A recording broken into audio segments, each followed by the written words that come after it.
your name and give us your question here. My name's Steve, and I absolutely loved you in House. Thank you. What was your favorite guest starring role? Guest starring role. I've had some really awesome guest starring roles. I mean, it started with, I think the most important one for my career was Seinfeld, because that sort of put me on the map in this town. In the other town. In this business, because it was a big deal to be on Seinfeld at the time. And I got to play George Costanza's girlfriend and talk about orgasms.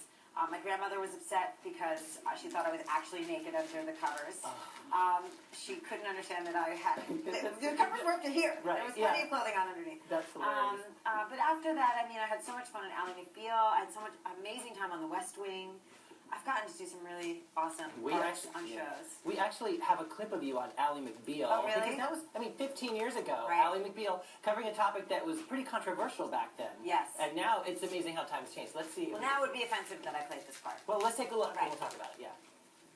If you don't mind my asking, what's the big problem with taking a physical? Did you have some disease? No, I do not have a disease. Yeah. Wow. This is the sensitive part. Cindy, if we're to help you, we sort of need to know the truth. Plus, as Richard says, everything you say to us, we keep confidential. We understand the delicacy of a person's privacy. Well, see, I'm really a man.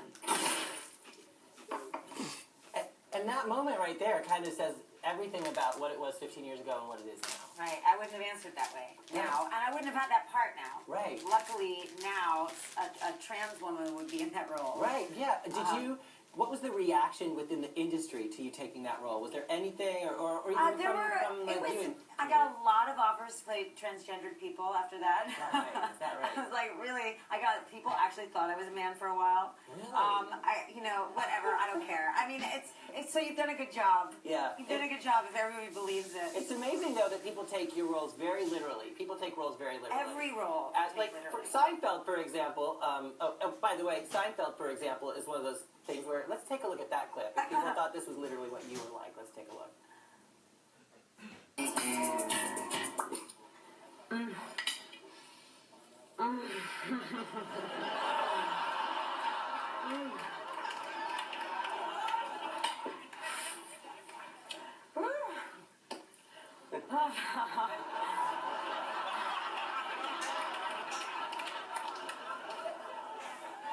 You seem like you really enjoyed your risotto. That is amazing. Did you have a great time working with that team? I mean, it was such a special experience, and I think still people occasionally yell risotto at me, especially in the streets of New York. I love it that you would actually know what that means if someone yelled risotto. Risotto! And they get so excited. And the truth is, that was so long ago that I'm glad they still know it's the same person. Exactly. Okay, we have a streaming question, a live streaming question from Cordelia B. And I think it's interesting because this is about Girlfriend's Guide. Cordelia says, what does your real-life husband think of the show? Which is a great question because a lot happens on the show. What does he think of it?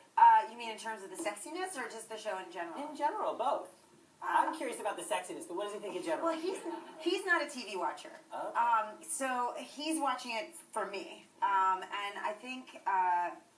I think he enjoys the narrative. I don't know that I would get an honest opinion out of him about that. Right. The sexy stuff has been an interesting conversation over a long period of time because it's an unusual circumstance to be married to somebody. Right when the show launched. I got married the day before we started the show about divorce. That's amazing. Yeah, and sexy scenes are challenging to shoot. They're very uncomfortable. They're if you're doing it well, they look hot. And to be my husband and have that on the air is hard because he knows that's not what I'm doing. But other people believe the story that they see and they want to talk to him about it. And they believe the stuff we just talked about before. They believe what they're seeing. Right, hopefully. So, yes. You want people to believe it. I mean, I gotta say, you really nail it on it. Like, I mean, no, I don't mean literally. I mean, like, you really, like, it looks really sensual and sexy. Thank you. Okay. Thank you. Now, another thing I want to talk to someone about.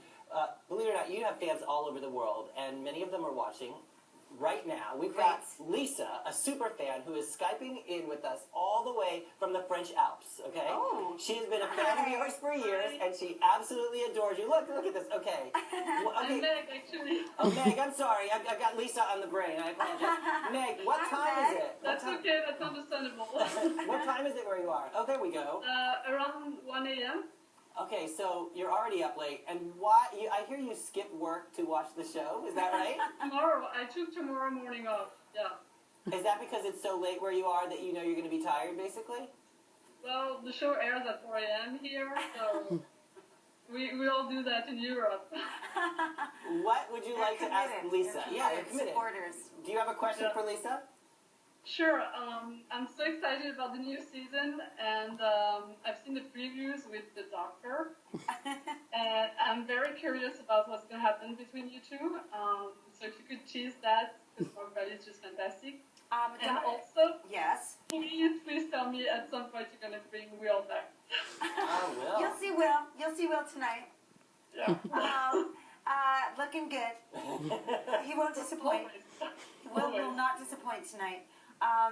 Dr. Harris is somebody that Abby has to fake date because she's now the new face of divorce, and part of her role at She will be to show women what it's like to be finding herself out in the world. There you go. How is the relationship different from Jake and Will? How is say that again? Relationship different? The relationship between them? How is it different? From Jake and Will? Between Jake and Will and Dr. Harris? Yeah. Well, No. The one with you and Abby and Dr. Harris compared to Abby with Jake and Will. I think the problem for Abby with Dr. Harris is that once again Abby is living in her idea of what life should look like, and Dr. Harris is on paper really perfect for her. The plot thickens. We're going to learn more tonight. Thank you so much, Meg. We appreciate you watching and Skyping in. Bye. Thank you so much. Okay, you saw me on the streets. I just hit the streets of New York City to get some relationship advice for Lisa's character, Abby McCarthy, on Girlfriend's Guide. And here is what people had to say. Take a look. You ready for this? Anyone want to talk to Abby? This is perfectly normal. Advice for Abby? It's intense. Ah! Ah! That freaked me out. I didn't see the squirrel. Lisa, there's your show. Sure, we could find you some great dating advice here in New York. Hi. Hello. This is my friend Abby. She has had some love struggles. My friend Abby's got problems, okay? Her man had an affair with her with someone 20 years. I will make sure you get some money. He doesn't deserve you. Trouble with that, first of all, is not to start drinking alcohol. I've actually destroyed my wedding dress. I made it a Halloween costume. You should throw all the stuff out of your home and then burn it. You know what, Abby? Life is complicated. Love is not easy. Squirrel is like right in my face. Now she's thinking of getting back with her husband. How hot is he? That doesn't even make any sense. Look at her in the eye. Tell her. Sometimes it's compromise. He might have been in before. Ooh, can I say that? I'm back together with my ex-husband. What? No need to stare. Don't you worry, Abby. Don't you worry, Abby. We're gonna find you love. You'll never have to work this street corner again. Abby's thinking about getting back in the dating game. Abby needs an education here. She likes younger men. She likes us. Do you think Abby should use dating websites and Tinder? Don't go on any dating websites. No websites. Meet them in person. Get your friends to hook you up. They know who you like. They know what you want. Hear that, Abby? I think she's hearing you. Yes, and I hope she is, and I hope she's watching this. Oh, she is. I feel like you're dressed a little lightly for the weather, but there she is right there, you know. I'd say the funny thing is in New York, that can happen, and a lot of people don't even look twice at you. You're just in your people that flag with the cutout. Whose body is this actually? I think it's like a teen singer's body. I think it is. Okay. Yeah. How old is she? All I gotta say That is is you look good. hilarious. I've seen a lot of you on screen. It looks great. Every You moment of it. have definitely seen a lot of me on screen. Let's take another look at an exclusive clip from Girlfriend's Guide to Divorce. Let's take a look. Excuse me. If I insulted you in any Listen, way... Abby McCarthy, if you're what the boss wants, I will make my peace with that. I'm sure the rest of the team is thrilled about your shiny new life and your happy, life-affirming divorce. I'm sure they're thrilled about your Pilates and your facials and your new look. Here's what my post-divorce life looks like. 4 years ago, my husband left me for my sister. Oh my God, he doesn't give me a dime. He doesn't see his kids because he's too busy banging my younger sister. I have a special needs kid. My mother has Alzheimer's, so I have no help. Okay. Red is hilarious, by the way. Yes, Red Yes. is great. Do you have frequent bursts of laughter on this show, on this set? She's got such a big personality and such an expressive face that, yeah, she always livens things up. Okay. Okay. She's awesome. We have a streaming question online from X Penguin. X Penguin, what's